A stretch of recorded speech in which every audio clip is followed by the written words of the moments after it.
Assalamualaikum warahmatullahi wabarakatuh. Salam sejahtera untuk kita semua. Yang terhormat Ibu Febrianti Mutianingsih, MPD selaku tutor mata kuliah IDIK 4006 Filsafat Ilmu dan teman-teman mahasiswa yang saya banggakan.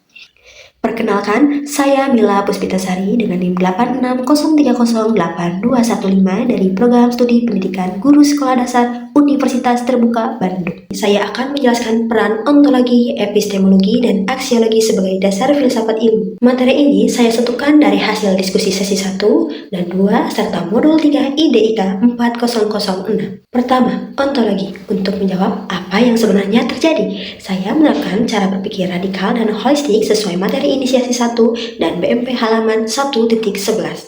Analisisnya mengacu pada slide inisiasi 1. Berpikir filsafat harus konseptual melalui tahap conception di BMP halaman 1.9 untuk membedakan gejala luar dengan hakikat persoalan. Contohnya di SD, jika nilai siswa turun drastis, gejalanya adalah hasil belajaran yang rendah. Tetapi secara ontologis, saya gali hakikatnya. Sesuai modul 2 halaman 2.10, ontologis bertanya, apakah yang kita teliti hanyalah kelihatan mata saja? Bisa jadi masalahnya kompetisi akademik atau justru gizi buruk dan lingkungan rumah yang tidak kondusif. Dengan menemukan akar masalah, solusi jadi tepat sasaran. Kedua, epistemologi untuk menjawab bagaimana cara mendapatkan kebenaran. Saya berpegang pada prinsip rasional dan koheren dari materi inisiasi 1. Analisisnya, sesuai materi pengayaan Sukyono HM, epistemologi berfungsi memvalidasi metode. Saya pakai cara berpikir reflektif dan kritis BMP halaman 1.12 menurut Jujun S. Susya Sumantri di materi pengayaan 2, bab 2, ilmu harus lolos 3 ujian. Pertama, koherensi, yaitu menyambung logikanya. Kedua, korespondensi, yaitu ada bukti nyatanya. Dan pragmatis, yaitu ada gunanya. Contohnya, saat ada metode belajar baru yang viral, saya tidak terima dogmatis. Saya uji dulu, apakah bukti ilmiahnya, apakah koheren dengan kondisi siswa SD. Sebagaimana BMP halaman 1.9, kita harus berpikir kritis, membedakan pengetahuan yang umum dengan ilmu metodis yang sistematis. Ketiga, aksiologi untuk menjawab untuk apa ilmu digunakan. Saya evaluasi berdasarkan tanggung jawab moral sesuai slide inisiasi 1, analisisnya.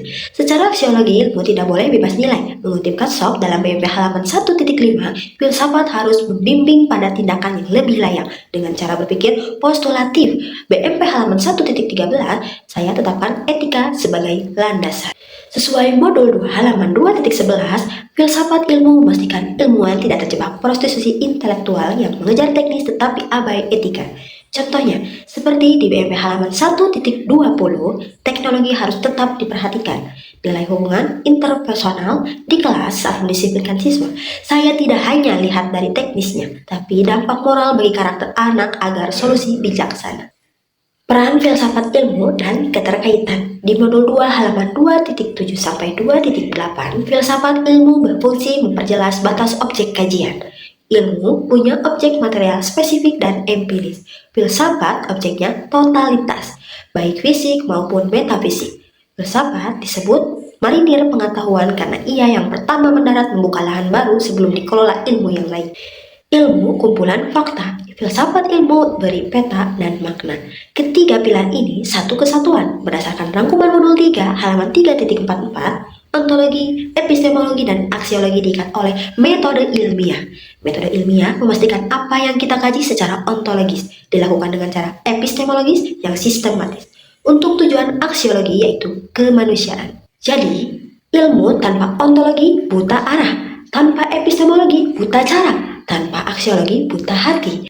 Satu hal yang paling berkesan bagi saya, filsafat ilmu adalah induk dari segala ilmu. Dan puncak pengetahuan filsafat justru adalah kesadaran akan ketidaktahuan kita. Hal ini membuat kita menjadi pendidik yang selalu rendah hati dan terus mau belajar. Demikian presentasi dari saya untuk memenuhi tugas satu ini. Semoga bermanfaat bagi kita semua. Terima kasih. Wassalamualaikum warahmatullahi wabarakatuh.